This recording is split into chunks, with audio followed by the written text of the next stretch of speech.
Well, yeah, thanks for joining me this morning and for taking some time out of your busy schedule. Um, Tell everyone a little bit about yourself, who you are, where you're from, All right. which company you're with, all the above. Okay, sounds good. My name is Cecily Dawson. I also go by Cess. I am with Lakeland Realty. I've been a real estate agent broker for about 5 years now, going on six. Our company is Lakeland Realty. We have offices in Rhinelander, Minocqua. But as you know from our dialogues, Austin, I cover a wide area, largely because I'm a buyer's agent more than anything. I love listings too, but I've kind of got most of my footing as a buyer's agent. And as because of that, when someone says, "Hey, I want to live up north, want a vacation property up north," that can mean a wide variety of things. So a lot of times someone will start out and say, "Hey, I'm thinking about Tomahawk, or I'm thinking about Minocqua," but by the time we find exactly what they're looking for, we might be way over in Phelps or who knows, Elko. So I cover kind of a broad area here. And if I had to guess, I'd say about 80% of my sales are second homes, lake properties, sometimes That's, hunting properties too. I was going to ask that. What percentage of your homes are With a second home? guess. Yeah. 80%. Yeah, that's pretty good. Yeah. It's Which fun. is, it's kind of interesting because sometimes we get the calls that someone's looking for a second home, and in our area it's not as common. It might be like 3 to 5% for me. Oh, sure. Yeah. Yeah, Well, so it's, or go ahead. I was gonna say, the drawback of that as an agent, like I love it when people are looking for just a residential home, Yeah, because we don't have to drive all over the place, and it's a little more, it's easier in some ways to find that exact thing. There's some definite legwork that goes into doing the vacation properties, although it's super fun. But yeah, it's what we do when we're looking for those buyers, to find I think it's different whether you're looking for just a single family residence or whether you're finding that second home for the first time. There's a good bit of difference between what we do. yeah, absolutely, absolutely. So I wanted to get together with Sess because there's a lot of people around our area, or I think everyone not everyone, but a lot of people have a dream to have a second property, right? The cabin in the woods or the cabin on the lake. Um, and so I wanted to bring Sess on to talk about, like, hey, what kind of things should someone prep in order to be able to do that, right? What should they be thinking about? What could they expect price point wise? Just in me talking with a lot of buyers around this area, I think there's probably a little bit of a misconception on what the prices are up there. And just basically a lot of that has to do with the stark difference between prices 10 years ago and prices today. Um, Yeah, definitely. I'd be happy to talk about that. And so, a good 10 years ago, I think it was realistic. You might be able to find a property on a lake, and maybe it was modest, but you could probably find something like that for $125,000. For the most part, those days are over. And so the majority of,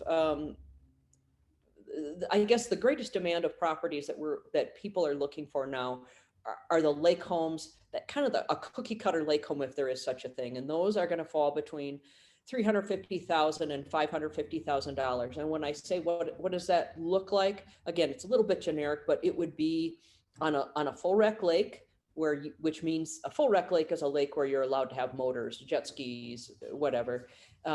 Generally, that's going to be over 100 acres, although most of them are bigger than that. You'll have some kind of shoreline that's acceptable for swimming. So not just weeds, not just muck, but generally sand or rock or gravel. That usually falls into that category. The home itself will be a year-round home, probably at least 3 bedrooms. What else? Probably have a garage with it in that price range. So that's kind of what most people want, some variation of that. And that is what has sold the most in the last 2 years, as we've had more buyers and a lower inventory. But those are the ones that have been really flying off the shelves, because those are the things that are generally in a higher demand. Let's see. where do you see these people coming from? Like, any specific areas that have been interesting? I mean, Sure. So a lot of buyers are coming from Illinois. We hear that, but it is really true that a good number of them are coming from there. mhm, I've also had a good number of buyers this year from Texas and California and Arizona, escaping the heat, wanting someplace that they can get away to, but also, of course, Wisconsin. Like even people from the Valley, from Madison, Milwaukee, and even Wausau. I've got a handful of Wausau buyers, and for the Wausau buyers, it's kind of neat because those are people that don't have to give up their entire weekend to come enjoy their lake home. They can say, "Hey, we've got the day off. Let's go up to the lake," and within 90 minutes, they're at their vacation property and enjoying it. So that's where most of the people are coming from as far as the second home market.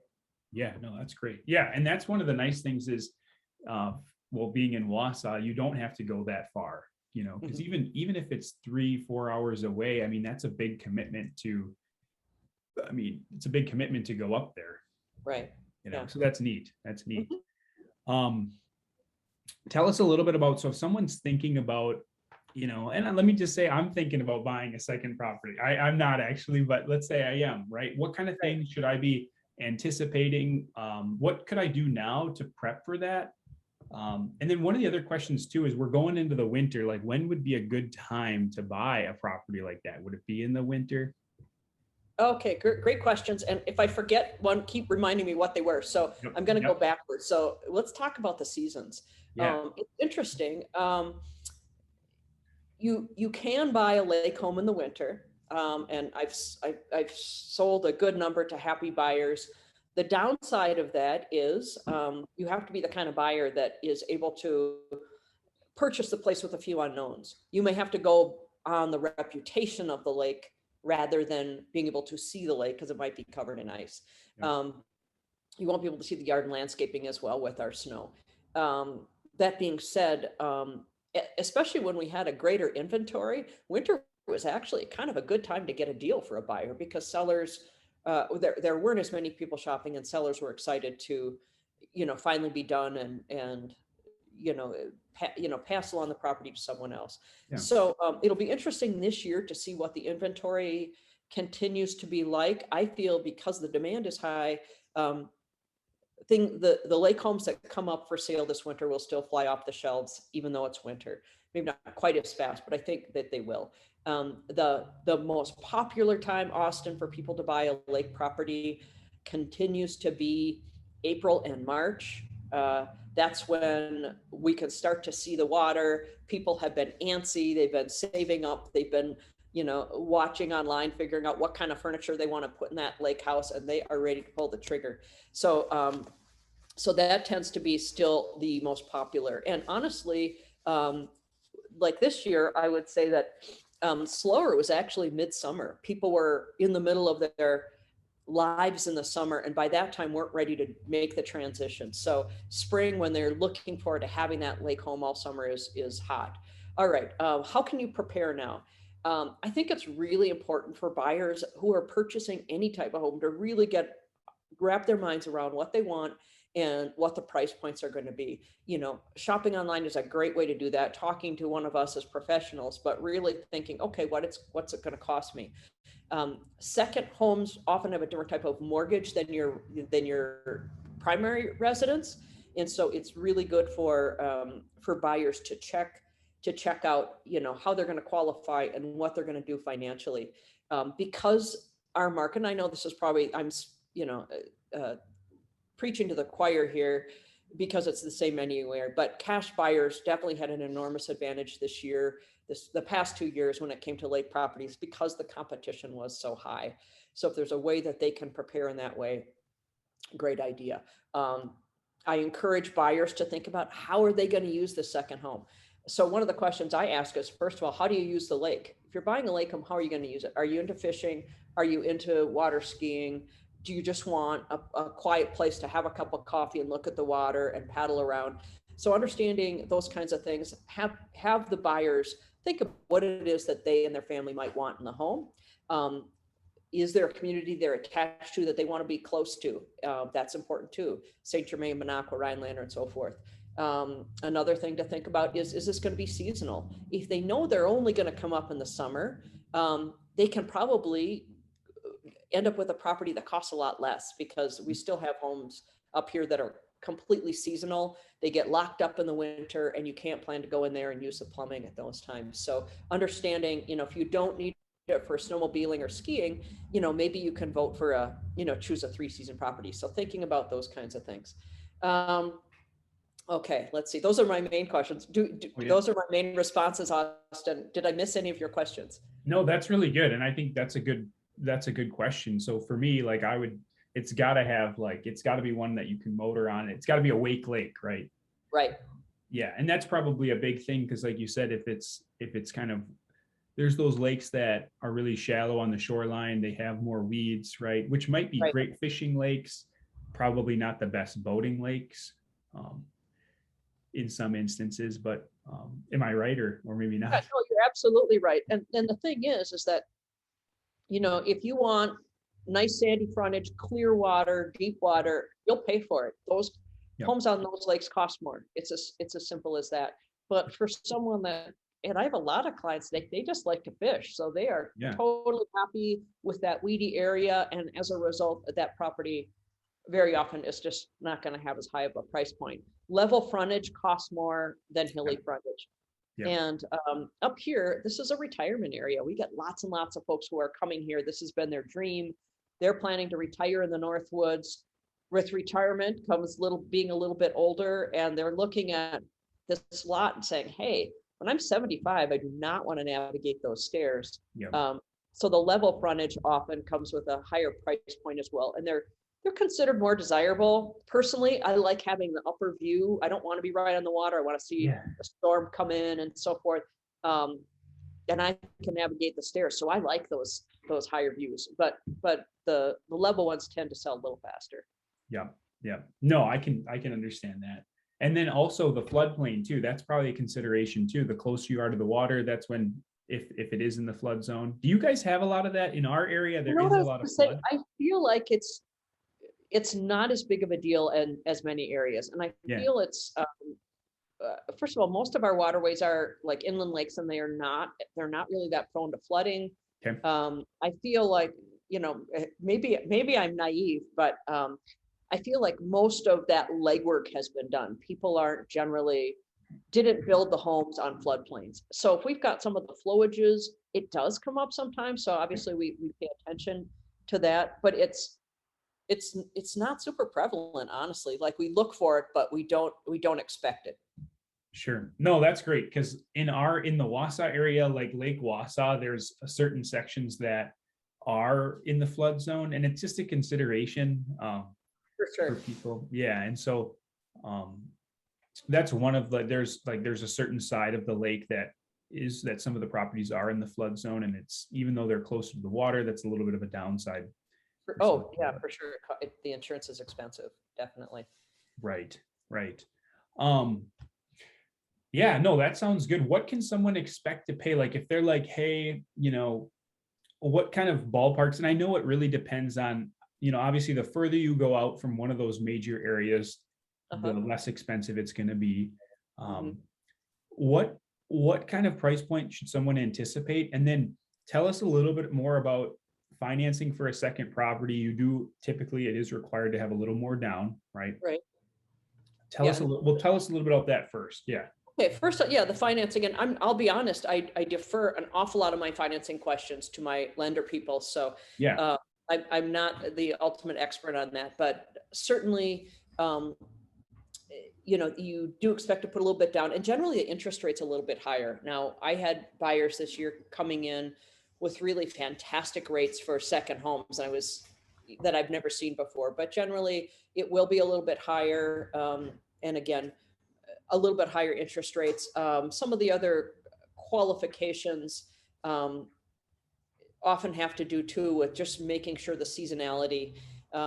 We've had some loans that just didn't go because, for example, there wasn't plowing accessible all the way to the end of the property. And so they couldn't call it a year-round home, and the type of mortgage loan was denied. Anyway, so I don't know if that really helps a lot, Austin. But you asked a question about pricing. Tell me about the house that is in your dreams, and I'll tell you what I think it's going to cost you. Oh, I like this. All right. Yeah, that's great. Before I do that though, so typically is it like around here? I know like second homes, it's typically 20% down is the standard. Mhm. Is that how it is up there or for you too, Usually, kind of? usually it is, but something, it kind of depends Yeah, on the buyer, because yeah, sometimes, for example, um, one of the partners will buy it themselves and it'll be like they can do it differently. So I've seen it as low as 10% down, honestly. It's not impossible to do it. But I think for sure, what I will recommend to people is with second homes, going with local lenders really does make a difference. And there's a mhm, couple reasons for that. They can craft a loan that's a little more appropriate for a second home, at least from what I've seen in general. But a lot of times they handle things better, like the shared driveway deals, which are really quite prevalent with lake homes. yep, They handle seasonality things better. They're better able to get appraisers more quickly. So I do recommend for sure that if with second home buyers, if they have a good local lender, that's um, often the ones we go with. We have great partnerships with several mortgage brokerages as well as local banks here in town. But going with the really big national banks it isn't always as helpful for the buyer. right, right. That makes sense. So basically, the tip is talk to your financing person, talk to some local banks, figure out roughly what do you need down, because that's Right. ultimately going to determine too probably how much you can afford Well, for and sure, price yeah, and point. I think 20% down is generally the minimum, but certain people, sometimes people qualify in a different way, and I've seen it and been like, huh, how did that happen? But I'd say count on that as a starting point for sure. Yeah, yeah. All Okay, right, now we're talking about Austin's dream house on the yeah, lake, tell me right? about the dream house. We'll see Okay. what we can do. Yeah, I would say I'd want at least 100 feet of frontage, probably a bigger lake, or I would be okay with being on a lake that doesn't necessarily, it's not like the main lake, but it Okay, connects to one of the main lakes, sure, okay. right? And I don't know if that like changes the price at all, maybe a little bit, but um, does that? Not necessarily, it really depends. It's lake by lake. Yeah, yeah, It really is. So, and 100, just so your viewers know, 100 feet of frontage is kind of the standard. Like when developers went through, most of the time, that's what you expect. Now, so it's kind of gold if you're able to get a lot that's 200, but 100 is kind of what most of them are. Okay. I would say at least 100 for Austin. Yeah, yeah. Okay. I would say house wise, I don't need a ton of square feet. I would probably say, that kind of that sweet spot, that 3 bed, 2 bath, 2 to 3 car garage is kind of that sweet spot. And I would say 2,000 plus, 2 to 3,000 would be fine. Anything more than that's probably more than I would need. Um, Sure. and then I would say the landscaping is important, like something that has decent landscaping and good frontage. Um, Mhm. and then yeah, definitely a lake that it would be cool if the lake had some restaurants and stuff on. Like if you could Oh, boat yeah. to some restaurants, that'd be fantastic. Yeah. That is fantastic. Now, do you want a log home, or does it matter what kind of siding we have? Do you want like full log cathedral ceiling, that famous lake home look that we've all seen, or just regular stick built with you know Yeah, that's a great question. siding? I would say either one. I mean, I would say low maintenance because for me, I wouldn't have a ton of time to. Yeah. Yeah, so I think the lower the maintenance, probably the better. Yeah. Yeah. Okay. Yep. Yep. Yeah. Okay. So you're looking, and it depends, of course. I mean, I'm just like, this is kind of a Yeah. game. Of Yeah. course, it Yeah. depends a little bit on the finish work and how recently it's been remodeled and so Yeah. forth. But for most homes like you're describing, I'm thinking, and depending on where it is, because this makes it big, minimum probably 450,000. Yep. Um, but we could probably find what you need. I should think by 650, for sure 700. Inventory has a part of it, but example, like Minocqua is appealing in a lot of ways. The Minocqua chain, in my mind, my way of thinking, is probably the most popular. I'd have to run the numbers, but it just seems like that's our gold star. It's clear, it's big. A lot of people love being there. There's tons to do. You can go to the bar and restaurant or whatever. Um, Anyway, so that one is going to be even higher because the Yep. demand is very high and they cost more. But you could get a similar experience, and maybe you're in Saint Germain, Tomahawk, Eagle River, Rhinelander. You can drop that price point down considerably. Sure. So you have a little bit of a range, and our market even extends farther than that. There's lots of little places I can tell you about, but people tend to like those areas so that there's multiple things they can do. Those areas are far enough north that you can generally get good snowmobiling for people who like that or who have guests that do. Um, and there's just there's lots of activities regardless of your age or interest. There's tons of stuff to do up there. Great places to go out to eat. Yeah, it's the true North Woods. Okay. All right. I'm going to ask you a question here, and I'm kind of putting you on the spot, but tell the audience where you think, what's a lake, what's a couple of lakes or an area that's underpriced right now, and tell us an area that's overpriced right now. That's a good question. I don't know about areas. You know what? I feel like, gosh, we're all doing our best in this crazy market as agents to think Yeah. like, well, how am I going to represent my seller the best? I want them to get the most amount of money in the fastest amount possible. So when we represent our sellers, we're looking at this market and things are crazy. That being said, what I see more of than areas being overpriced or underpriced are individual properties. So that being said, boy, I haven't seen areas that are overpriced because we don't have any areas where things are sitting on the market, Austin. If they were too high priced, are they maxing out? Boy, that's a great question. So I am on spot, but I'm not. I don't know. I mean, have I raised my eyebrows at some of these prices? I have, but I don't know if they're overpriced because we don't know what I'm going to try not to go on a tangent here, but what I have to say is when I share with buyers and sellers, when I look at this market and these gigantic jumps in prices, because of course, overall, we've seen like 14%, but in some areas it's like 25%. It's huge. Mm-hmm. And I think about areas like Billings, Montana, or Portland, where for a long time things were modest, but then it just got hot, and like now there's no going back. And those are places that if you want to go live there in a really nice spot, you have to have $1 million. I don't think it's impossible that some of our areas, they are high priced, but I'm not so certain that they're really going to come down. I mean, some of them might be just like, this is part of the Northwoods really becoming a destination. Yeah. First in the Midwest and nationally. So I don't know that.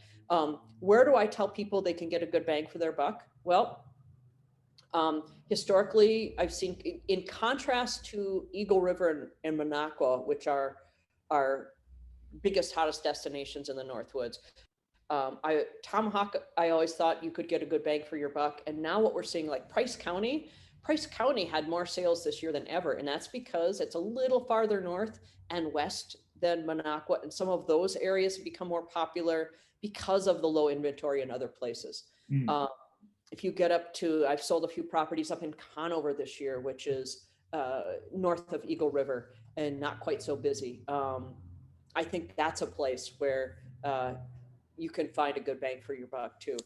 So I don't know if that exactly speaks to it, but off the cuff, that's my best shot. Yeah, no, it's interesting. Like, no, there's certain areas that I'm thinking about in the Wausau area that are kind of like, buzz spots, like the town of Rib Mountain has kind of always had this like, oh, it's the town of Rib Mountain kind of thing. Or in Wausau, there's an area called the southeast side of Wausau, and it's got this, it's like, oh, the southeast side. But it's interesting. You cover such a large area that it's kind of like, it's almost hard. I mean, you cover so many areas. It's like you would take a day to go through each specific spot, Well, exactly. And because of that, we're not comparing apples to apples. Yeah. One of the other things that I wanted to point out about lake properties that I think it's important for your viewers to know when they're thinking about buying is, I don't know if it's the majority, but it feels like it's at least 50% of the lake homes that come on the market in our area are often because the sellers have aged out. And it's not because they're moving to Billings, Montana. It's because they've become older and don't want to maintain lake home anymore. Their kids are grown up. So a lot of the homes we have on the market, Austin, are not updated. Mm. And that's something that buyers have to reconcile is, I gave you a price quote and, but that doesn't mean you might not have to remodel the bathrooms, because a lot of our places haven't had any remodeling done in 20 years, 30 years or more. People love them because they're there for the lake, and yeah, the bathroom works fine, but they don't have the beautiful finish work that in your market sells like crazy. When Yep. we have homes that are fully remodeled like that, they sell for top dollar and they sell very fast. But boy, a lot of listings we take in are not like that. They've got shag carpeting and yellow bathtubs, and the buyer then has to decide, wow, where am I going to put my dollar? So I think that's another important piece of this is, as someone saving to buy their lake home, they have to think, am I willing to remodel or am I not? And that's a different type of, where am I going to get the money to do that? Those are conversations I think that are important for people to have as they embark on the journey of potentially buying a vacation spot up here. Great. So let's go back to my example. I'm buying a lake house with you. Yeah. And let's say I have 20% down, pretty good financing. I'm a reasonable buyer. I'm not desperate, and I want to be on one of the main lakes in Minocqua. Yeah. So let's say a house comes up that's pretty desirable. That's 850. Okay. What can I expect? Like, it's a nice ranch house, open concept, nice frontage. Needs some updating, but it's in good condition. What can I expect to be up against? And let's say like it's a little undervalued, right? Like it's going to be hot. What can I expect to be up against? Like, am I going to be competing with multiple people? Yes. What am I going to have to do to for lock sure. it down? Yeah. Anything on the Minocqua chain that someone can live in right now, Yeah. will sell, assuming it's priced right. And the Minocqua chain is interesting. And some of our other bodies of water are like this, where there are older homes that exist there. So sometimes they sell because I might want to buy it for the lot. This home has been there 80 years, but it's old and it's modest, and maybe I want to tear it down and build my dream home. So it kind of, the home you're looking at, if it's for 850, you could probably live in it. It's probably pretty good. And other people will want it as well.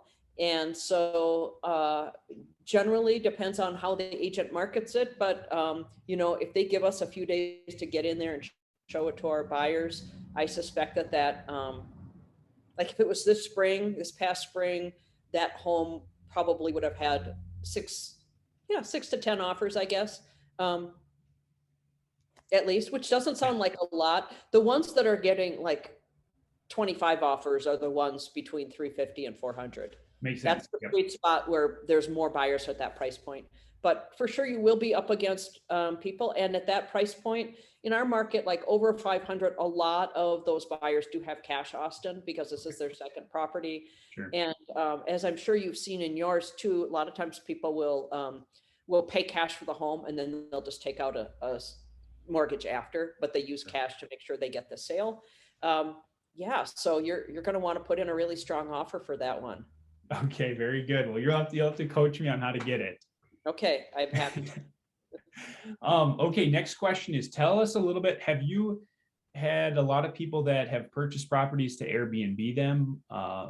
Has that been something that you've been? Yeah, I'd love to talk to you about that. And the thing about Airbnb, I've always had this dream of doing it myself, but since I've become an agent, I'm a little too busy. So I have rentals that people live in year round. They're not vacation rentals, but I'm very fascinated by it. But what I found is that it's hard to be an expert in vacation rentals and be an expert in the buyers and sellers market, because there's just so much to learn. Yep.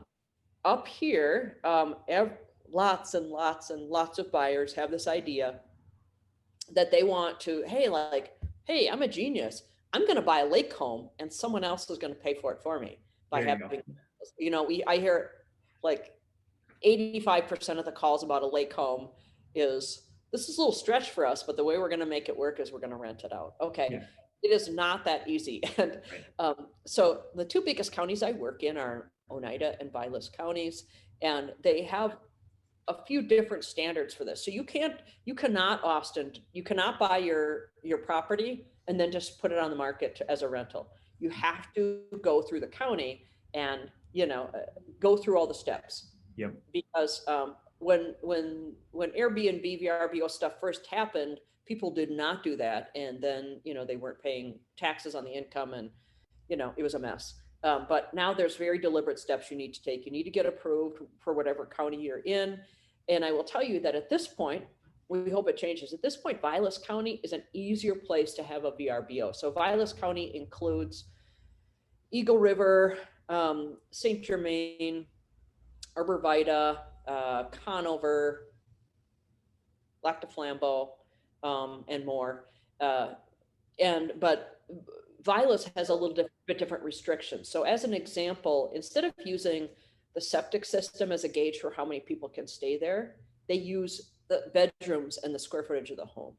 So for example, in Oneida County, in contrast, Oneida County uses the septic system.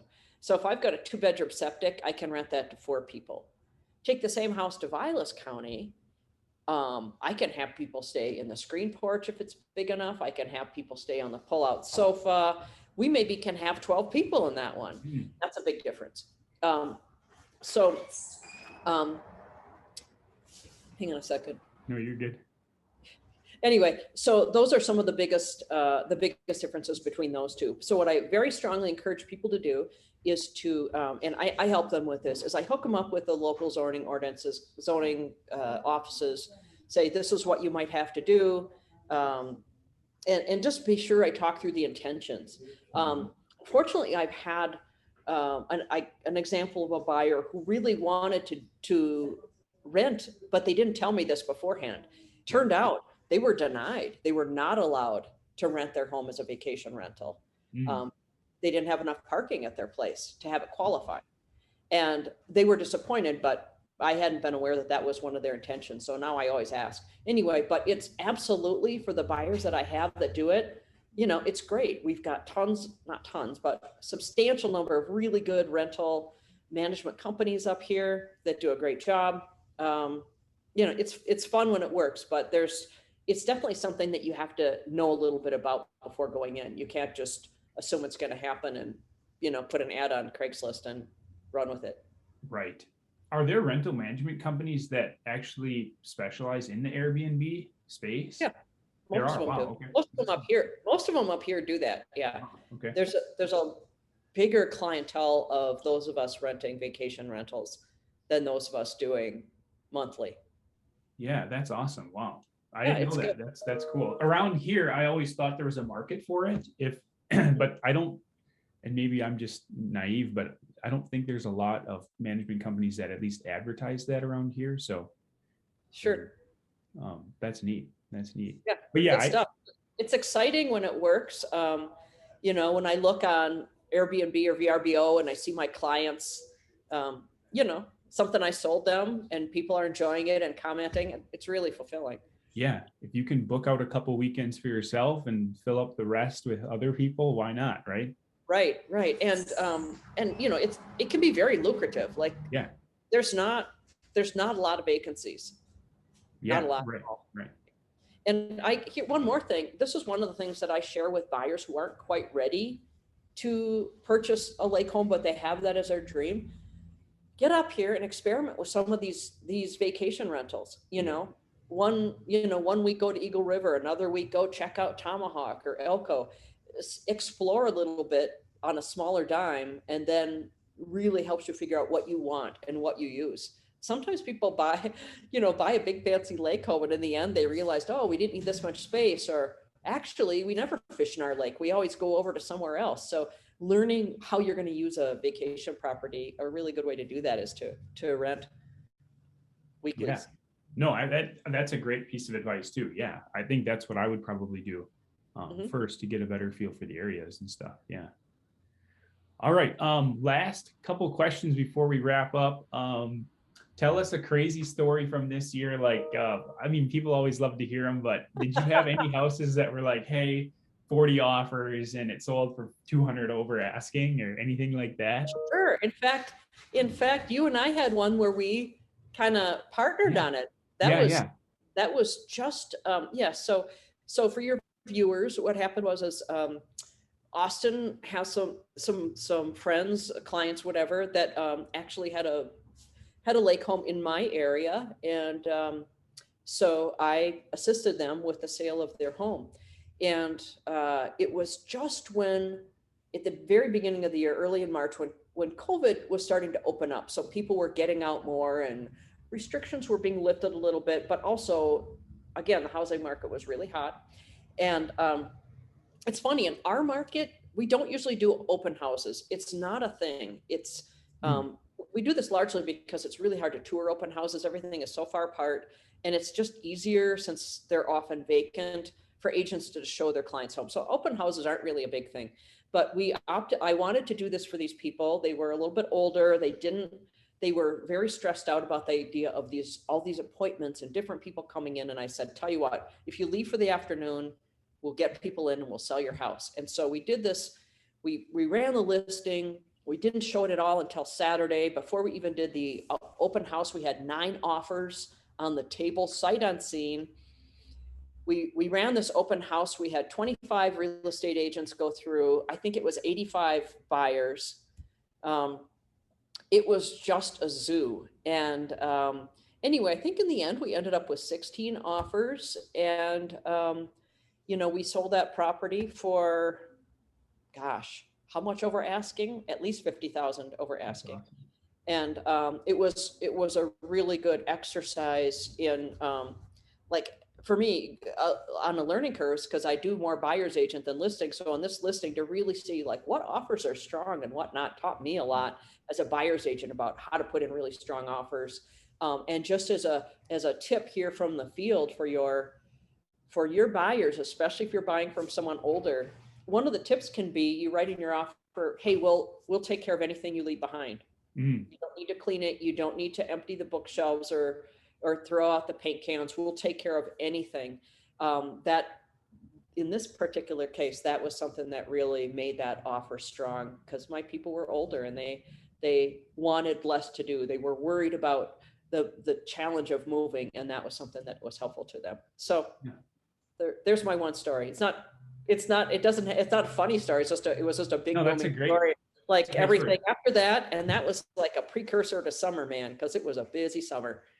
Yeah, and I know those clients, and they're friends of mine, and yeah, they had an excellent experience, so that was fantastic. And They were the wonderful. interesting thing too is, I think they were originally, the reason that they had reached out to me, and then I connected them to you, is because they were kind of looking for a price to sell it, just kind of a private sale. And I'm very certain that they, far exceeded what their expectation was, and probably, sold it far more, at a way better price than they would have sold it to that private party for. Well, that's exactly right. And there's just a lot of sellers. I'm a real estate junkie. I pay attention and always have, but there's a lot of people who just don't understand how their home value has really appreciated so much. And in this case, really, it was really an honor to be able to help them sell their home for what it was worth. Yeah. For Any sure. last golden nuggets for the audience as far as tips, or any things to consider? I just tips, keep your dream alive, and maybe, I would say don't be discouraged, because there's really a lot of ways to enjoy the North Woods Yeah. without owning a lake home that costs you $500,000. I mean, lots of people will get, like but I have my office here in the city of Rhinelander. We have some really affordable housing. Granted, it's selling pretty hot right now, but I had a couple of people who are like, gee, we don't have 300,000 to spend on a vacation home, but we have 100, and they bought a nice condition home here in Rhinelander. They come up and use it. They park their boat trailer in the driveway, and then they go out to the surrounding lakes and rivers during the day and enjoy the Northwoods in that way. So there's vacant land available. I guess one quick tip about vacant land: don't automatically assume you can just camp on your land. Mm. There's quite a few rules in place in Vilas and Oneida County. So you need to check into that, because sometimes people think, oh, I'm just going to buy an acre and go camp on it with my camper. And that's That's not always allowed, unfortunately. So that's something to check into. But I think there's something for everybody up here, different budget price points. And don't get too discouraged. Keep the dream alive and look at the various options of ways you could be up here without being right on the water and totally enjoy it nonetheless. Awesome. Awesome. Well, thanks, Cess. Thanks for spending the time this morning. Appreciate you. And thanks again for tuning in, or the audience. Thanks for tuning into this this video. Yeah. Thanks everybody. Austin, it's always great to see you and talk real estate, and you're killing it. And it's fun to watch what a great job you're doing out there for Wausau community. And, for your viewers, just, I send Austin buyers too when I've got buyers and sellers from that area. He does a great job, and I really respect that. So thanks for taking time, Austin. We'll talk to you again soon. Okay. Hey, you bet. Okay.